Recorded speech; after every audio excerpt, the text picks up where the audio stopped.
¿Qué tiene que ver el descontento con la rebelión? La verdad que una inicia la otra.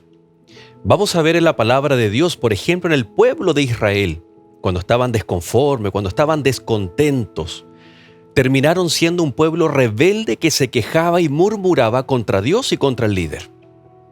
¿De qué forma esto también puede ocurrir en nuestra vida? ¿Cómo una inconformidad, un disgusto puede ser la excusa o el detonador para estar en rebelión? Incluso hasta con Dios. Pues bien, esto tiene mucho que ver no solo con nuestra salud emocional o mental, sino también con nuestra vida espiritual. Quédate entonces en este segundo capítulo de esta nueva temporada Descansando en Cristo Jesús. Bienvenidos.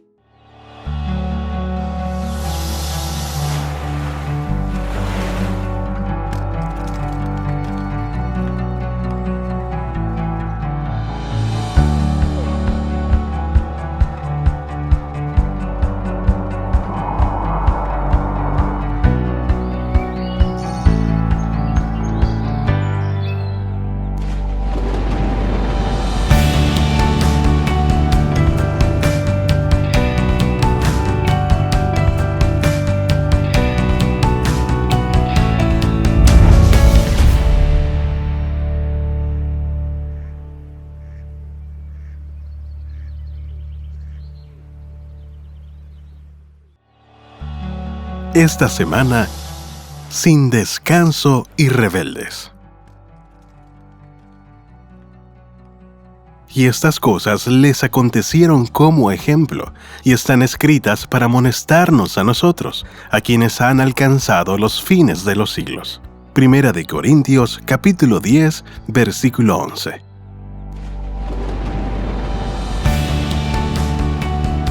Ya dando inicio al segundo capítulo de esta nueva temporada, queremos agradecer a cada uno de nuestros amigos que desde Sudamérica, a través de la señal de Nuevo Tiempo Televisión, allí en su ciudad donde usted nos sintoniza, muchas gracias porque también puedes entrar en contacto a través de nuestro correo electrónico que está apareciendo aquí en pantalla. Y por supuesto nuestros amigos que trascienden las fronteras de nuestra señal televisiva aquí en Sudamérica a través de el canal de YouTube de Nuevo Tiempo Chile en Lecciones de la Biblia. Muchas gracias que semana tras semana ustedes también nos nutren con sus comentarios, con sus pedidos de oración. Tenemos amigos, por supuesto, en Centroamérica, tenemos amigos allí en Norteamérica que nos ven, en Europa, en diferentes lugares, Australia, y los vamos a estar mencionando en capítulos posteriores para que ustedes también sepan. Estén allí al tanto de que los estamos leyendo, estamos orando especialmente por cada una de sus peticiones. Así que sean todos bienvenidos, así como también bienvenida Violet. Gracias por acompañarnos, Violet Vázquez, nuestra psicóloga invitada para toda esta temporada. Muchas gracias por la invitación. ¿Cómo te has sentido y cómo ves el desafío de tratar estos temas en lo que tradicionalmente es un estudio bíblico y que aparentemente siempre está reservado para seminarios, para charlas, para cursos como lo es el curso de nuestra universidad de psicología, la carrera, pero como un estudio bíblico es poco frecuente, ¿no? Sí, hace unos tiempos atrás estuvo Julián Melgoza también con un folleto, una lección de la Biblia relacionada a la salud mental. Me encanta, Joel, me encanta que estemos hablando de estos temas del autocuidado, cómo generar espacios de prevención y promoción de la salud mental. Creo que es un tema muy atingente, especialmente para la época que estamos viviendo. Y lo más lindo es que viene basado en la Biblia. Además. Encontramos en la Biblia historias, situaciones que se pueden ver bajo el prisma de la psicología, práctica aplicada y poder sacar conclusiones para nuestra vida. Y es así como nosotros al final de este capítulo te vamos a desafiar para tomar decisiones para nuestro bienestar. ¿Qué te parece? Para que podamos orar juntos y especialmente en esta hora vamos a orar por aquellas situaciones que nos disgustan o nos tienen de pronto malhumorados, ya sea en el diario vivir o en la vida en general.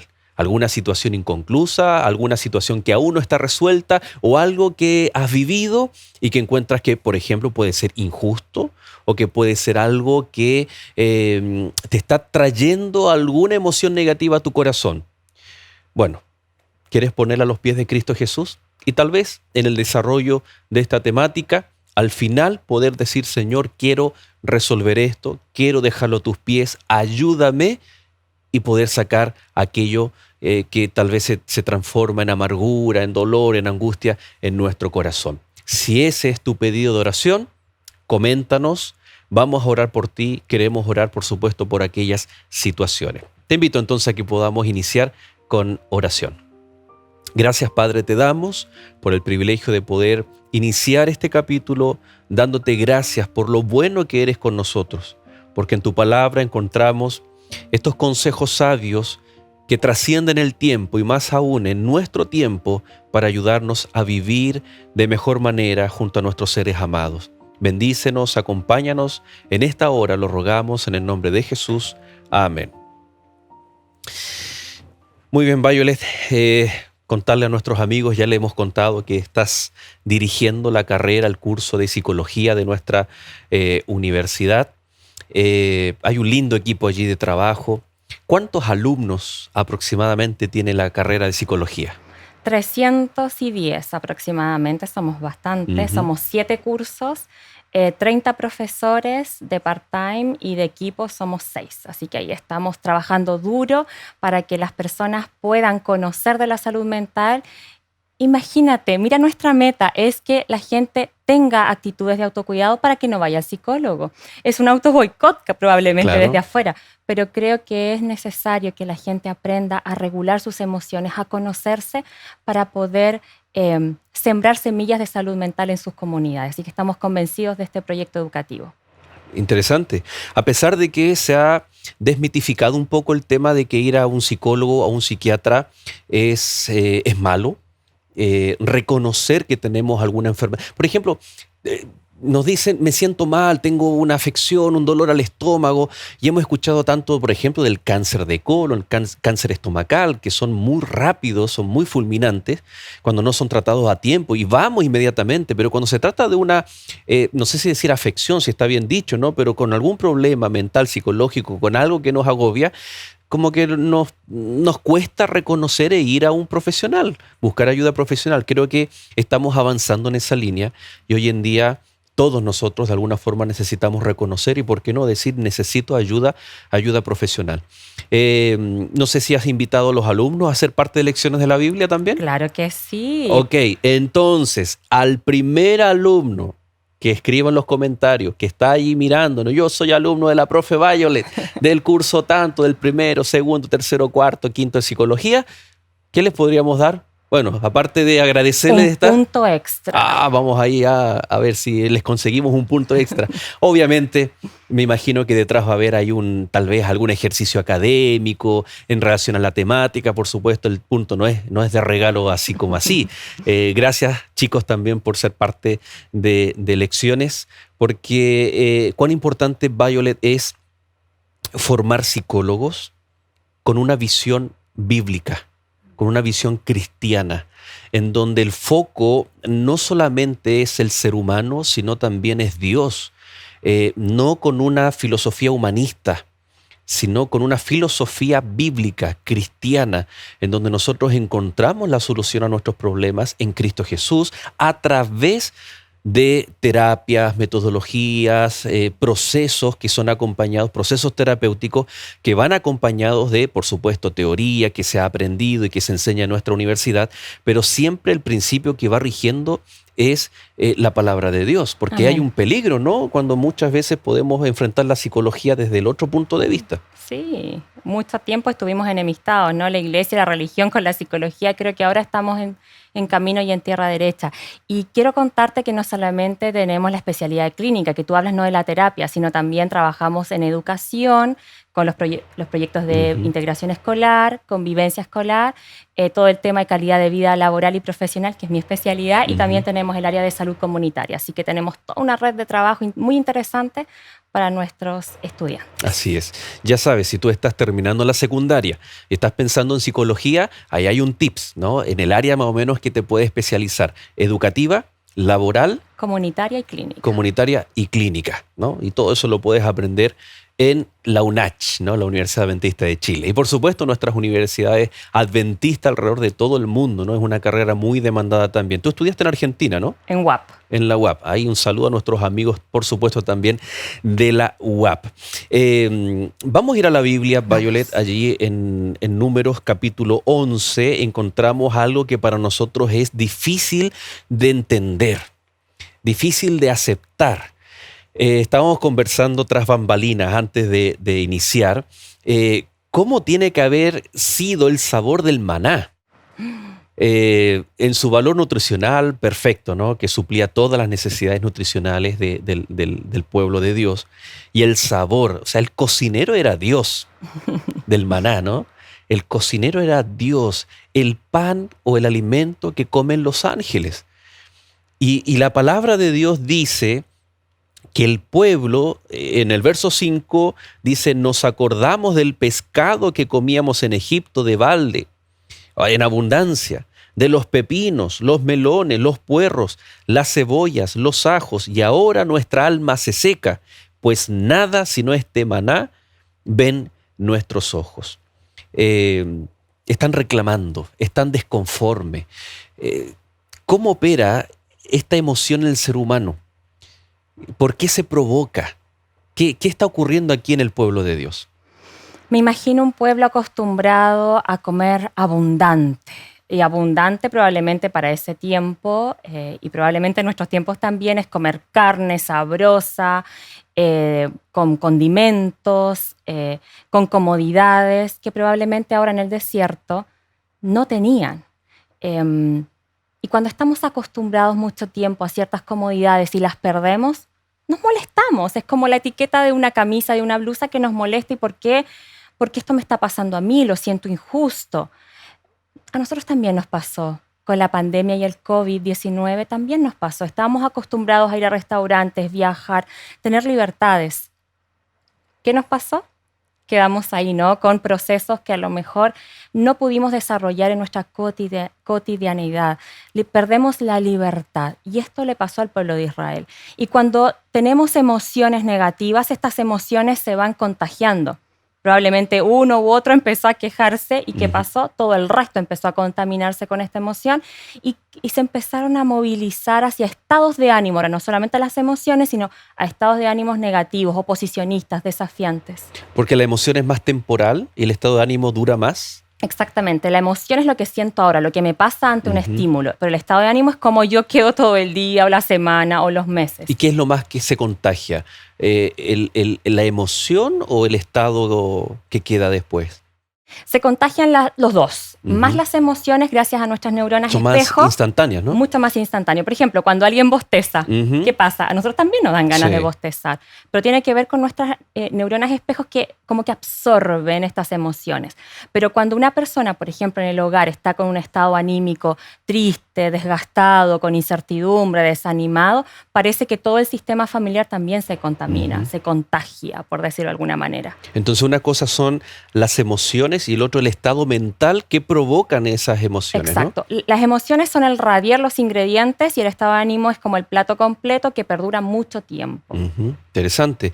Ahora, tal vez lo que provocó esta emoción era, claro, algo práctico, diario, y era de comer siempre lo mismo. Y eso afectó negativamente a un estado mental del pueblo. Entonces, tal vez esta emoción es selectiva, porque decíamos entre la carne, los pepinos, el ajo. A mí me encanta el ajo, ¿no? Para cocinar con mucho ajo. Lejos, tal vez era mucho mejor y más sabroso el maná. Pero la situación provocaba que tal vez hasta las papilas gustativas se vieran trastocadas. No quiero ocupar la palabra el poder de la mente, pero es que las emociones trastocan todo nuestro ser. Todo, absolutamente todo. Incluso nuestras emociones alteran nuestro sistema inmune, Joel. A ese nivel, si nosotros estamos tristes, no tenemos conductas de autocuidado, no nos alimentamos bien, con las vitaminas suficientes, las proteínas suficientes como para tener nuestro sistema en alerta. Entonces nuestras emociones a debilitarse y empezamos a enfermar. Por eso la conexión mente-cuerpo es tan importante. Me imagino que al pueblo de Israel le pasó exactamente lo mismo. Empezaron con emociones negativas y obviamente eso afectó no solamente la dinámica comunitaria, sino también la dinámica física. Me los imagino más enfermos, más cansados, más desgastados, porque las emociones nos pasan la cuenta. Tarde o temprano nos pasan la cuenta. Y con ese estado mental vienen tal vez ciertas incomodidades. No era lo mismo, ellos decían, tal vez estar resfriado en Egipto que en el desierto. No olvidemos que en Egipto eran esclavos, si bien vivían en una tierra aparte de la propia ciudad de Egipto, de la capital, digo, la tierra de Gosén, tal vez tenían su sistema económico, pero eran esclavos. Se mencionan estos alimentos, estos ingredientes, pero memoria selectiva. Ellos recuerdan solo lo bueno, no recuerdan los azotes, no ponen como argumento la opresión que ejercía recordemos que este pueblo, que estuvieron 400 años, no vivieron todos ellos los 400 años, sino que vivieron la última etapa. La última etapa fue la peor, donde había opresión. Hay una etapa de progreso. El pueblo comienza a crecer, se le otorga la tierra de Gosén, avanzan, son bendecidos por Dios, esclavos pero van avanzando. Pero llega un momento en que son oprimidos, son castigados. Y este pueblo que está en el desierto vivió esa última etapa en Egipto, pero ellos recuerdan solamente las cosas positivas. Es decir, cuando estoy enojado, cuando estoy disgustado, mi memoria va a recordar aquellas cosas tal vez que me convienen, solo las que me convienen. Porque podrían haber dicho, sí, estamos hastiados del alimento, pero Señor, no queremos volver a ser esclavos, pero allá comíamos mejor. ¿Será que tú nos puedes dar algo mejor? Ellos estaban acostumbrados a la esclavitud, Joel. Ellos estaban acostumbrados a un sistema de vida que ahora no lo tenían, que ahora tenían más frío en el desierto, todo era una incertidumbre, no llegaban nunca, el viaje parecía eterno. Cuando uno era pequeño, ¿te acuerdas que uno viajaba y parecía eterno? Nunca llegaba al destino de la ciudad a la que iba. Exactamente esto mismo le pasaba. Las emociones del pueblo de Israel estaban a flor de piel. Imagínate la dificultad del liderazgo de Moisés. Cuán difícil fue contener las emociones, porque probablemente él también estaba sufriendo, reflexionando, pero tenía la fe en Cristo. Y veamos ahora esta dinámica con una mirada más amplia, más holística. Cómo debe haber sufrido cada dirigente de cada familia por esta situación en la que estaban pasando. A nosotros ahora nos pasa exactamente lo mismo. Nos quejamos y nos quejamos y nos quejamos. Constantemente estamos acostumbrados a un sistema de vida socialmente impuesto o buscado, y cuando nos quitan algo, volvemos atrás y no miramos la esclavitud del trabajo, la esclavitud de ciertas conductas, de ciertos no valores sociales.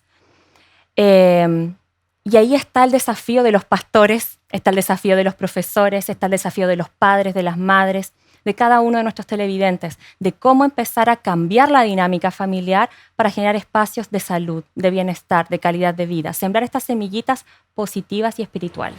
Qué importante, Vayole, lo que tú mencionas, y fíjate que en el verso 4, el anterior al que leímos, dice: y la gente extranjera que se mezcló con ellos tuvo un vivo deseo, y los hijos de Israel también volvieron a llorar y dijeron, ¿quién nos diera de comer esta carne? Vamos a volver después de la pausa para desarrollar la siguiente idea. ¿Qué cosas externas a mi vida cristiana, familiar, están ingresando para mezclarse y afectar nuestras emociones, nuestros estados de ánimo, y después detonar lo que vamos a ver en el pueblo, ¿no? Queja, murmura, incluso rebelarse contra Dios. ¿Nos puede ocurrir a nosotros? Bueno, vamos a responder a la vuelta de esta pausa.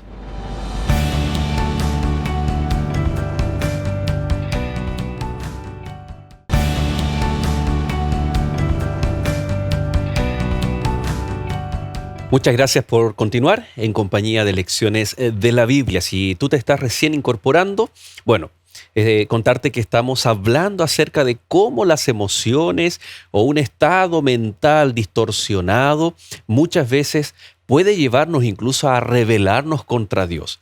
La mayoría de nosotros tal vez nunca imaginamos estar en contra de Dios, pero cuando vemos personas que han caminado junto al Señor, que se han aferrado en una etapa de su vida al Señor y hoy no quieren saber nada de Dios, uno se pregunta, ¿y cómo llegaron a tomar esas decisiones? ¿Cómo llegaron a sentir aquello por Dios? ¿Cómo llegaron ellos a rebelarse contra Dios? Y a través de la palabra de Dios encontramos el ejemplo del pueblo de Dios, que un año en el desierto, después de un año, ellos ahora estaban rebelándose contra Dios. Un año, Violet, en donde el pueblo vio cómo se abrió el Mar Rojo, cómo agua salió de la roca, o agua amarga era agua dulce, la manifestación de Dios en el monte, después en el tabernáculo, codornices, la nube de... Son muchos, ¿no? La nube de durante el día y la columna de fuego durante la noche. Y aún así el pueblo no está consciente o procesando la realidad. ¿Por qué ocurre esto de que ellos reclaman cosas que son... Alguien ahora, uno lo analiza y dice, pero ¿cómo es posible?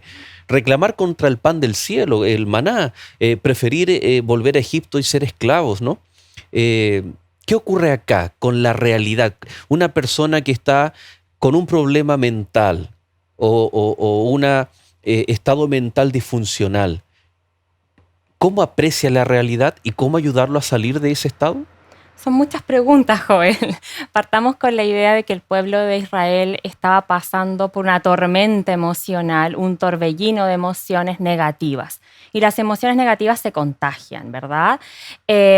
Ahora, cuando tenemos esta nube, esta catarata que no nos permite ver, recordamos solamente aquellos elementos que confirman nuestras emociones, que confirman lo que pensamos. Buscamos el consejo de alguien que confirma lo que nosotros queremos decidir. Eso por un lado. Probablemente hoy en día vivimos exactamente lo mismo, donde tenemos situaciones en las que nuestras emociones ciegan nuestra perspectiva. Las personas, por ejemplo, que sufren depresión ven todo negro. Nadie me quiere, todos me odian. Es como el dicho, ¿no? Antiguo. Se me cayó el carnet acá con esto. Pero tiene que ver con esto. O sea, cuando nuestras emociones impregnan nuestra vida, esto va a afectar nuestras conductas, nuestro estado de ánimo, nuestra forma de comunicarnos, nuestra forma de resolver los conflictos. Y la otra pregunta que tú me hacías tenía que ver con las emociones, ¿no? Probablemente cuando dejamos de ver el norte, dejamos de ver hacia dónde vamos, cuál es nuestra meta, cuál es nuestra columna vertebral, nuestros valores y nuestros principios. Cuando dejamos de ver esto, dejamos de ver a Cristo, desviamos la mirada. Y cuando desviamos la mirada, el pecado se aprovecha porque somos seres rebeldes. Nuestra naturaleza es rebelde, es desobediente. Pero si tenemos nuestra estructura, nuestra columna clara, precisa, siempre mirándola, tomando el termómetro, vamos a intentar no desviarnos del camino. Intentar, es un trayecto. Siempre es argumento de las películas de Hollywood el que un pariente no conocido fallece y nos deja una herencia. Y resulta que la persona, el notario, dice, pero esto se va a cumplir un poco más adelante. Primero tú tienes que dar evidencia de que estás comprometido, ¿no? Al menos yo he visto películas de niños, incluso de adultos que juegan con esa dinámica, ¿no?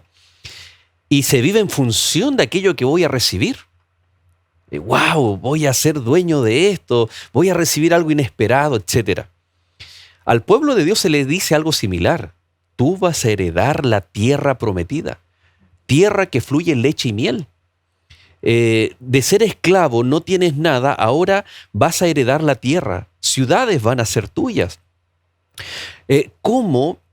Si en el caso de una herencia no se nos nubla eso, lo vemos clarito, aunque estemos en un estado depresivo, qué sé yo, con este ejemplo que no sé si es el mejor, pero lo vemos y lo ansiamos. La pregunta es, ¿por qué el pueblo, cuando tiene algo tan a portas, tan maravilloso, donde iba a cambiar su rumbo, su vida de ser esclavos a ser propios o propietarios de la tierra que Dios les iba a otorgar, les iba a dar. No sé, Violet, son tantos los detalles que el Señor hasta les da la designación a cada tribu que iban a poseer la tierra. O sea, y ellos se quejan y desean volver atrás.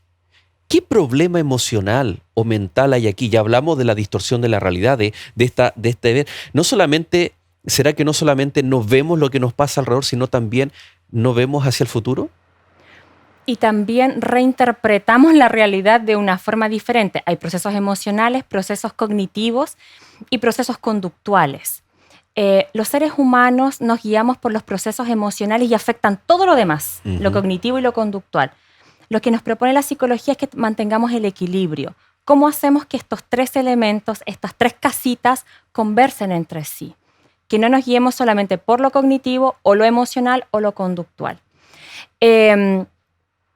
Quisiera decir que el pueblo de Israel probablemente estaba contaminado. No quiero hablar de patologías emocionales, quiero hablar de contaminaciones. Venían de mucho tiempo de esclavitud con culturas diferentes, orientaciones diferentes. Y cuando estamos insertos en una sociedad que es poderosa, que es líder, como Egipto, ¿no? Probablemente quedaron semillas, ¿no es cierto?, claro, de esta cultura en las personas. Y eso hace que la gente se acostumbre, adquiera hábitos, adquiera emociones, formas de vida que después se hacen cotidianas. Hoy en día nos pasa exactamente lo mismo. Estamos insertos en una cultura que no es la nuestra, porque nosotros somos hijos del Rey de Reyes, Rey del Universo. ¿Cómo hacemos entonces para filtrar estas intervenciones que son extranjeras, por decirlo de alguna manera? De hecho, en el verso 4 dice, y la gente extranjera que se mezcló con ellos tuvo un vivo deseo y ellos reclamaron de el problema del alimento. Dicho de paso, el problema del alimento era simplemente una excusa, un detonador de algo mucho mayor, que era estar en contra de la dirección divina. No estaban a favor de cómo Dios estaba conduciendo al pueblo. Ahora, Violet, la palabra mezclarse. ¿Qué cosas se pueden mezclar en nuestra vida que son externas, ajenas? Pueden ser culturales, pueden ser filosóficas, pueden ser tal vez cosas que vemos, cómo ingresan, mezclan, distorsionan todo y nos pueden llevar a un estado mental que puede comprometer la percepción de la realidad que estamos viviendo. Así es, cuando vemos las noticias, la televisión, ¿no es cierto?, con tanta información negativa, contamina nuestras emociones. Lo mismo pasa con las normas sociales o en el contexto en el cual estamos insertos. Si tú trabajas en un ambiente que no es grato, que no es agradable, que no es armonioso, obviamente esta mochila la llevamos a la casa y lo traspasamos a los hijos, a la familia, etc. Por eso es importante tener tu norte, tus valores, tus principios. ¿Cuál es tu ruta clara? Hoy día los adolescentes carecen de eso. Son las generaciones nini, ¿no? Ni trabajan, ni estudian y poco reflexionan hacia dónde van. Y tenemos que madurar un poquito antes. Y ese es el desafío que tenemos como familia, de poder en nuestras cenas, en nuestras conversaciones, reflexionar sobre estos procesos. Probablemente al pueblo de Israel le faltó esto, reflexión. Sí. Tú mencionaste 3 áreas de la psicología, o 3 casitas. ¿Eran 3? 3. ¿Las puedes repetir? Emociones, cogniciones, conductas. Cogniciones, pensamiento, exactamente lo mismo. Estoy pensando en alguien que cree en Dios, que tal vez lleva tiempo en los caminos del Señor y sufre una pérdida contextualizada a lo que estamos viviendo, tal vez por el contagio del COVID, por la pandemia. Entonces lo cognitivo es, yo sé que la persona, si aceptó a Cristo Jesús, va a resucitar. O sea, se opera en la parte cognitiva. Lo que nosotros sabemos, lo que debemos hacer, debemos orar más en esta situación, debemos tal vez reforzar más la idea de la resurrección, la segunda venida, las señales que anuncian que Cristo está más pronto. La otra era emocional. Es lo que siento, pero tal vez dolor, tristeza por la muerte. Sí. Y conductual, que es lo que debiera hacer, ¿no? Entonces, lo que pienso, lo que creo, lo que siento y lo que debo hacer. Interesante, es tal vez esta es la clave Tú hablas de equilibrio, de qué tienen que conversar, interactuar estas cosas, pero ¿cómo hacerlo en la vida práctica? Porque muchas veces decimos, pero no llores, Cristo viene pronto. Y tal vez estoy fortaleciendo solamente el área cognitiva. Y estás invalidando las emociones de la persona. O decirle qué tiene que hacer una persona en relación a la conducta, pero sin o pasando a llevar sus emociones e incluso también sus creencias. Ujú. Cuán importante, ya nos salimos un poquito del pueblo de Israel, pero me llamó la atención la forma clara como lo expusiste y cómo muchas veces nosotros estamos viviendo una situación y separarla en estas tres áreas, cómo poder, sin ser un autodiagnóstico o un autoterapeuta, pero poder ayudarnos en este aspecto y ayudar a otras personas que nos rodean cuando pasamos por momentos difíciles, ¿no? Creo que la palabra es tomar el termómetro constantemente. ¿Qué es lo que siento? ¿Qué es lo que pienso? Y cómo estoy actuando en consecuencia de estos dos elementos. Muchas veces las disfunciones mentales, no me gusta hablar de patologías, pero disfunciones mentales tienen que ver con esto. Hago una cosa, pienso otra, siento otra. Esto es una disonancia, ¿no? La gracia es ir tomando el termómetro constantemente. Hay un proceso dentro de la crisis vital, el ciclo vital, que se llama crisis de la media vida. Ojalá pudiéramos hacerlo antes, que es a los 40 años miramos nuestra vida y decimos qué pasó con nosotros. ¿Qué es lo que hice con estos primeros 40 años? Claro. Y nos encontramos con que no hicimos nada productivo. Y muchas veces hombres y mujeres caen en una adolescencia tardía, donde empiezan Nos compramos una moto, nos ponemos chaqueta de cuero. Exactamente. Entonces la idea es cómo educamos a nuestros jóvenes y a nuestros niños a tomar el termómetro previamente. ¿Qué me pasa? ¿Qué siento? Me he encontrado con gente que le pregunto ¿qué te relaja? Y no sabe qué le relaja. No tiene idea de sus procesos. Si nosotros tomáramos constantemente el termómetro, probablemente iríamos regulándonos, controlándonos y comunicándonos mejor, relacionándonos mejor. ¿Y cómo aplico el termómetro? Tengo hijos pequeños, quiero ver el nivel de estrés que ha provocado la pandemia. En estas tres áreas, cognitiva, emocional y conductual, ¿debo hacerle preguntas? Como por ejemplo, ¿qué piensas acerca del coronavirus? ¿Cómo te sientes cuando es así? Lo mismo para un adolescente, falleció el abuelito, la abuelita, el papá, la mamá. Es impactante y muchas veces los que no somos tal vez del área clínica o la área psicológica, tal vez nos preguntamos y decimos, ¿qué le pregunto? ¿Qué le digo? No, déjenlo, está encerrado en su cuarto. Pero ¿cómo enfrentar esas situaciones tal vez con estas tres áreas tan importantes que tú has mencionado? Los niños dibujan, los niños juegan. ¿Cómo se siente el dibujo que hizo? Por ejemplo, si hizo una familia, ¿cómo se siente la familia? ¿Cómo te sientes tú? Preguntarle por su emoción. ¿Cuán importante es eso? Validar las emociones de todos, no solamente de los pequeños y adolescentes, sino también de los adultos. Y cuando alguien responde inmediatamente, bien, por responder, por una respuesta mecánica, ¿cómo ir...? Porque uno se da cuenta que una persona no está bien, pero tú le preguntas, ¿cómo estás? ¿Cómo te sientes? Estoy bien, gracias.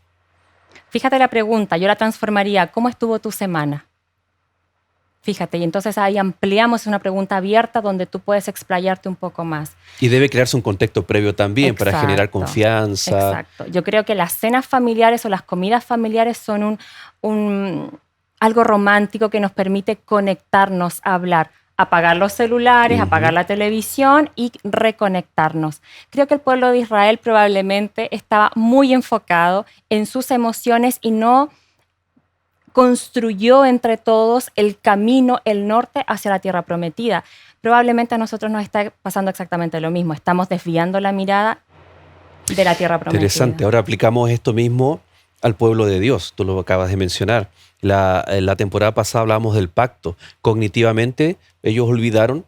No olvidaron, ellos lo sabían. Somos pueblo del pacto. Dios es nuestro Dios, nosotros somos su pueblo, etcétera. Pero que descuidaron aquello y exacerbaron tal vez la atención, el foco en sus emociones.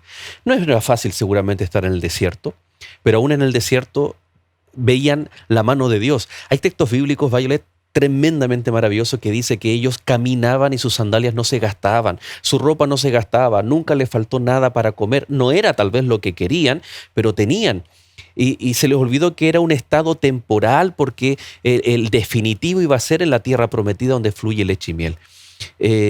Vemos entonces que puede ser peligroso descuidar lo cognitivo. Por eso estas lecciones de la Biblia, para reforzar y estudiar. Y la Iglesia Adventista, de muchas maneras, con instituciones formales educativas, desde los pequeñitos hasta los universitarios, a través de los ministerios en la iglesia, el foco está puesto, por supuesto, también en la educación, en la formación, en la parte cognitiva, para que nuestras emociones también estén en función de la confianza que tenemos en Dios y lo que sabemos. Y que nuestra conducta no sea simplemente que te digan, pero es que tu religión te dice lo que tienes que hacer. No, sino que tiene que ser una consecuencia, porque la Biblia da principios de conducta, pero es un equilibrio entre lo que sabemos, lo que sentimos, y el resultado es entonces las conductas que tenemos que tener. Sí, hay un concepto que me gusta mucho de Marshall Rosenberg que dice, ¿qué es lo que necesito? Si nosotros nos enfocáramos como familia a comunicarnos y decirnos necesito esto, vamos a cambiar la forma y la perspectiva de relacionarnos, de negociar, de resolver. Y eso valida las emociones y eso valida los procesos cognitivos. ¿Qué necesito? Interesante. ¿Quién es el que debiera poner o se puede poner un atajo? Muchas veces hay ejemplos hay un tiesto con agua, una jarra con agua negra y yo no sé qué será, no le echan un químico y empieza a aclarar. ¿En qué momento viene esto de interrumpir el contagio de las emociones negativas y que conduce a estados mentales y a rebelarnos contra Dios? No existe una receta mágica. Creería que hoy en día, si lo tuviéramos que aplicar a nuestro contexto, tendría que ser el líder. El líder puede ser el padre, la madre, tal vez el abuelo, los tíos. En los sistemas educativos se supone que los profesores, en los sistemas eclesiásticos, los pastores. El liderazgo hoy en día es sumamente importante desde una perspectiva de ser modelo y ejemplo. Un líder cercano, un líder atento a las emociones, un líder atento a las necesidades de las personas. La catarsis es buena, quejarnos es bueno, pero solamente un momento y luego redireccionar hacia lo positivo. ¿Cómo solucionamos esto? Plan A, plan B, plan C.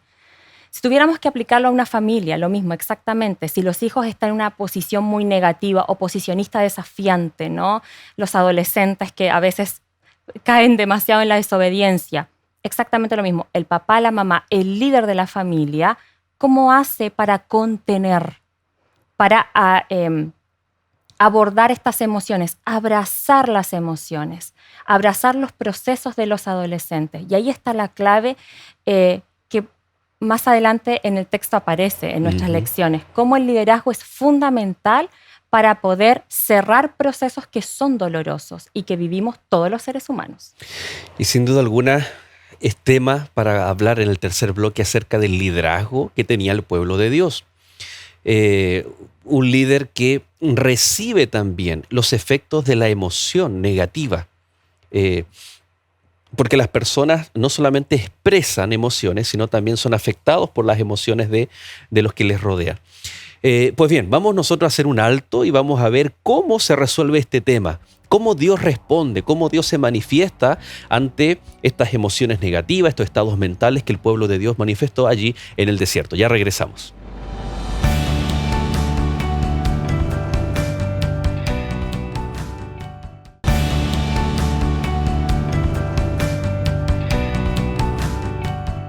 Hola, qué gusto saludarte. El Señor Jesús entregó gran variedad de mensajes cuando vino a esta tierra hace 2000 años, y muchos de estos mensajes eran y siguen siendo misteriosos. Incluso durante toda la historia algunos no se entienden por completo. ¿Deseas conocer los mensajes de Dios para tu vida? Te invito a que solicites de manera gratuita la guía de estudio Enseñanzas de Jesús. En ella podremos encontrar temas como los profetas, el bautismo, el regreso de Jesús, entre otros. Solicítala a los números que aparecen en pantalla o a nuestro correo electrónico. Te estaremos esperando.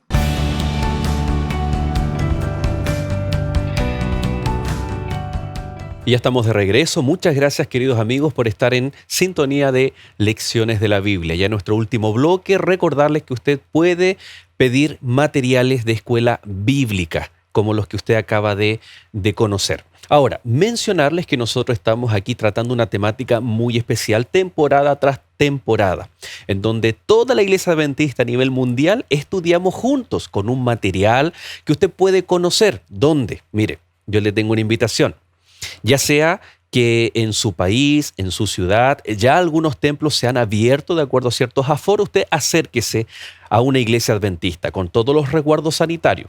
Pero también muchas iglesias han estado con sus cultos online. Puede poner en el buscador de la red social que sea de su preferencia. Instagram, Facebook, especialmente en YouTube. Usted pone allí Iglesia Adventista, incluso puede poner el nombre de su ciudad y van a aparecer aquellos cultos que están ya grabados. Va a conocer cuándo es el en vivo para poder ser parte de lecciones de la Biblia sábado tras sábado en cada ciudad con un grupo de amigos donde vamos a estar comentando también este material. Vamos a estar conversando acerca de cuán importante es el momento de compartir la palabra de Dios. Hablábamos de la parte cognitiva, expresar nuestras emociones y, por supuesto, juntos tomar aquellas conductas o acciones tan importantes para nuestra vida. Y no solamente viendo un programa, sino también interactuando y conociendo a nuestros amigos de la Iglesia Adventista del Séptimo Día. Si usted quiere también, nosotros como estamos aquí desde la Universidad Adventista de Chile, usted puede ingresar ahí en YouTube al canal Iglesia UNACH. Aprovecho de dar el aviso, ¿no? Iglesia UNACH, y va a encontrar lindos programas para niños, adolescentes, para adultos, varios días de la semana, así que les esperamos. Pastor, y si la gente tiene preguntas con relación a este tema, ¿cómo lo podría hacer? Violet vamos a dar el correo personal. No, póngase en contacto, está apareciendo aquí el correo en pantalla, el correo de Nuevo Tiempo o a través de los comentarios, pero si es algo personal, alguna sugerencia, alguna solicitud, a través de interno por el correo electrónico y a la brevedad nos pondremos en contacto con usted. Y por supuesto las peticiones de oración y todo para interactuar, que son más públicas. Así todos podemos leer y todos podemos unir fuerzas, interceder, orar. Muy importante aquello. Moisés Violet, hablando de intercesión, era un líder extraordinario, ¿no? No era perfecto, no pudo entrar a la tierra prometida por un error que cometió, como cualquier ser humano, pero que fue considerado con consecuencias bien particulares. No obstante, no es fácil, o mejor digo, es fácil liderar cuando tu equipo siempre te dice que sí a todo. Es fácil. Es fácil, pero ser un líder de un equipo, de un grupo no menor de personas, que tal como un efecto dominó, tal vez por los extranjeros, vienen, ponen una semilla, ponen una bacteria, ponen un virus y se comienza a contagiar. Y tu pueblo, tu gente, por las cuales curiosamente ya intercediste, después de la experiencia del becerro de oro, ya intercediste. No, Señor, bórrame a mí y no los elimines a ellos. Ahora, nuevamente, encontramos a un líder. Yo me pregunto, ¿cómo habrá sido la salud espiritual, emocional de Moisés? ¿Cómo habrá dormido, no? La higiene del sueño, pobre Moisés. Creo que es un gran desafío para las personas que lideran procesos, lideran equipos. ¿Cómo hacer para que todos entiendan, conversen, se casen con la meta, se enamoren del proyecto? Y ahí viene lo científico que puedo aportar en este ámbito. Cuán importante es que los líderes expliquen los porqués. Cuando tú explicas el porqué, pareciera ser que tomamos sintonía, tomamos apegos, vínculos, pero cuando el líder solamente dice, haz esto, haz lo otro, y no entiende el equipo por qué, se nos va a caer prontamente la meta. No sabemos si Moisés explicó el porqué, cuántas veces habrá llorado con ellos, hablado con ellos, intercedido por su pueblo, cuántas veces él sufrió, tal vez solo, acompañado, y vemos en la lección, ¿no?, que el pueblo después se arrepintió, pero se arrepintió demasiado tarde. Uh-huh. Fíjate que cuando el pueblo está en el apogeo de su queja, dice: entonces toda la multitud habló de apedrearlo. El verso 10, estoy leyendo el capítulo 14 de Números, y en ese instante Jehová dijo a Moisés, el verso 10 digo, ¿no? Pero la gloria de Jehová se mostró en el tabernáculo de reunión a todos los hijos de Israel. La intervención divina le pone el freno, el alto a esta situación incontrolable. Moisés intenta interactuar, y el pueblo era como muchas veces nosotros vemos en alguna manifestación y uno ve y dice, wow, cómo la gente llega a este nivel, a este punto, agresividad, a tal punto que vemos, por ejemplo, las formaciones de la policía, de carabineros aquí en Chile, y la gente arremete tomando piedra. Yo me imagino algo similar al pueblo. Y de pronto en ese instante, en el centro del campamento, el tabernáculo se ilumina la presencia de Dios y el pueblo tiene que reconocer de que hasta ahí llega, ¿no? Es la intervención divina. Y Jehová dijo a Moisés, ¿hasta cuándo me ha de irritar este pueblo? ¿Hasta cuándo no me creerán con todas las señales que he hecho en medio de ellos? El Señor usa un lenguaje humano para expresar los efectos que provocan las emociones, los estados, la acción que el pueblo está teniendo no solo para contra Moisés, sino también contra Dios mismo, ¿no? Perder el control. Alguien dice, no, nosotros somos cristianos, no debiera, pero puede que ocurra más de lo que tal vez creemos. Sí, cuando guardamos mucho tiempo nuestras emociones buscan la forma de cómo expresarse y perdemos el control de nuestros propios procesos psíquicos y ahora le pasamos la emoción al cuerpo, así dice la psicología. Cuando queremos controlar demasiado o cuando perdemos el control, enfermamos. Las personas que sufren de ansiedad, que quieren controlar todo, lo tuyo, lo mío, lo nuestro, sufren y la pasan muy mal. Las personas que dejan el control para otras personas o pierden el control, sueltan la mochila, también sufren. La idea es encontrar el equilibrio. ¿Cuánto puedo controlar? ¿Cuánto no puedo controlar? Y empezar a tomar decisiones. Y ahí están los procesos cognitivos que hablamos al principio. Cuando yo decido, hasta aquí es lo que puedo hacer y lo que no puedo hacer. Probablemente a Moisés le pasó exactamente lo mismo. No puedo más, Señor. No puedo más, Jehová. Te cedo esta mochila a ti porque ya el pueblo me superó. Y probablemente hoy en día vemos muchos padres que están pasando exactamente lo mismo. No puedo con mis hijos, me rindo. Ya no doy más, que hagan lo que quieran. El pecado trae consecuencias. La desobediencia trae consecuencias. Y me imagino que ese padre que ve sufrir a su hijo por drogas, por alcohol, por promiscuidad, por pornografía, por lo que sea, por delincuencia, ese padre que sufre, que ve que su hijo está cayendo en las redes del pecado, ¿qué hago ahora?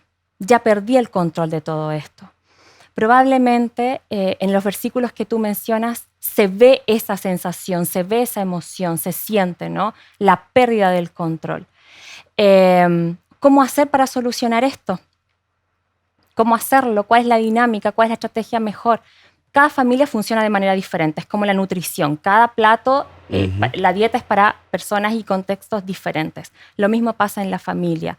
Las estrategias de cómo tomar el control de forma adecuada, democrática, participativa, hay que mirar cada una de estas familias, cómo es su cultura para poder encontrar la forma de articularnos mejor. Moisés siempre recurre a Dios reconociendo la falta del pueblo y no excusándola. Es interesante que muchos, estoy pensando en Daniel, en Nehemías, que cuando oran a Dios, ellos incluso se involucran y dicen, yo también soy responsable. Sí. Daniel, aún siendo fiel, dice que él se identifica con los pecados de su pueblo. Sí. Ahora, aquí nosotros vemos que Moisés va donde Dios buscando el mayor argumento que conoce Moisés de Dios, que es su misericordia. Cuando estaban en el monte, ve las espaldas de Dios y dice, Jehová, Jehová, misericordioso y tardo para la ira. Pero llega un momento en que Dios manifiesta el punto límite. Hasta aquí, Moisés, es más, le ofrece, le dice, yo haré de ti una gran nación. La promesa que le había dado a Abraham ahora se la está dando a Moisés. O sea, teológicamente lo está poniendo al nivel de un líder como Abraham, de una experiencia como Abraham. Y Moisés no acepta, sino que va a interceder y dice, Jehová, tardo para la ira y grande en misericordia, que perdona la iniquidad y la rebelión. El verso 19 dice, perdona ahora la iniquidad de este pueblo según la grandeza de tu misericordia y como has perdonado a este pueblo desde Egipto hasta aquí.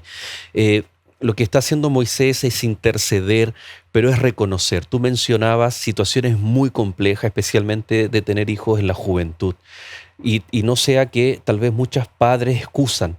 No, lo que pasa es que, o alguien dice, la iglesia marginó a mi hijo. Es que no habían jóvenes en la iglesia y por eso mi hijo ahora está en el mundo. Tal vez tener la actitud de Moisés, no presentar excusas. Es más, tal vez el problema fue hasta mío. Fue mío, el problema fue de mi hijo, el problema fue... Pero bueno, alguien dice, no quedarnos llorando cuando la leche ya está derramada. Y va Moisés, tiene un encuentro con Dios, hay un diálogo y le dice, Señor, tú eres misericordioso, aquí hay un problema, el problema no solo es del pueblo, tal vez también es mío, y lo que estamos clamando es perdón, perdona la rebelión y la iniquidad. No te enojes tanto. En el fondo trato de como parafrasear el versículo, es como decirle, Señor, no te enojes tanto, ten misericordia, perdónanos. Mira qué interesante lo que dices, que los padres puedan reconocer sus faltas. ¿Y por qué no reconocerlas también en familia? Hijo, perdóname. Correcto. Fui muy agresivo, fui muy hostil.